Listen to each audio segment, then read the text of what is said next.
Good afternoon, all. My name is Brandon Elrod, for those of you that don't know me. I decided to do a speech over surgical technology. As I describe to you these things, I want you to just think that today in the United States, there will be approximately 131,507 surgeries. I'm sure we all know at least one person who has had surgery or have had surgery personally. For me personally, I have had 7 below the knee reconstructive surgeries.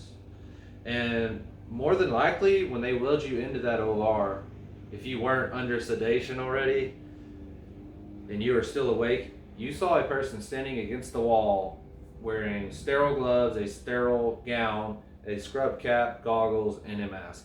That was your surgical technologist. Working in sterile processing, I directly communicate with the surgical staff, surgical techs, surgeons, managers, and we directly communicate with them to ensure that the instruments they are using for a surgery are correct and sterile to the highest of quality and free of bioburden. I really hope to deliver you valuable information about surgical technology. First, I'll go over the history of surgical technology, where it comes from, and ultimately what it takes to become one. Next, I will go over sterile technique, and finally, the demands, expectations, and pay. Everybody wants to talk about money. According to Allied Healthcare, surgical procedures actually date back to ancient Egypt, about 3,500 years ago. But really, the great demand started during the World Wars. There was a big push for women nurses to join the military for on-the-spot procedures. These nurses would conduct on-the-spot procedures with a surgeon in the field of battle. But as of 2019, to become a surgical tech, it takes a 2-year associate's degree in applied science.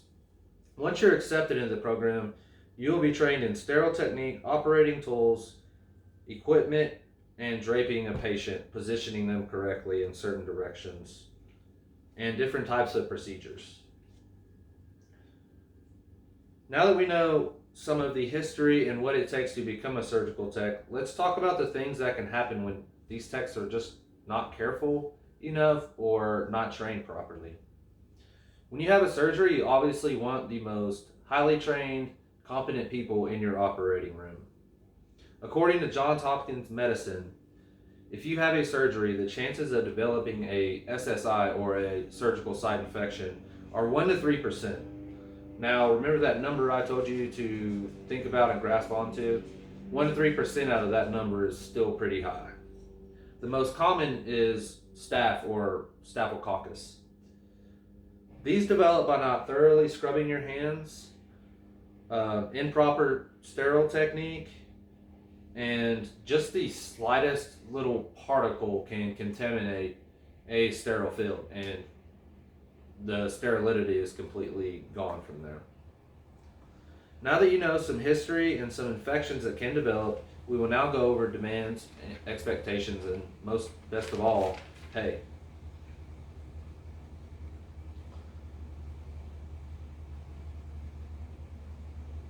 The demands for this job can actually be very physically and mentally demanding. Some days a surgical tech will have 7 to 8 surgeries in an 8-hour period. And in some of those surgeries, you're picking up and moving around 50 pounds, up to 50-pound instruments to be used, and you're lugging around patients, and it just overall will take a tax. And to throw into the mix, some surgeons have been known to be very stern when they talk to you, and sometimes even rude, get up in your face sometimes. Not necessarily nowadays, but that was a thing a long time ago. And that you have to think, there is a lot on their shoulders as well. So at the end of the day, if this is something that you are considering, keep this in mind also.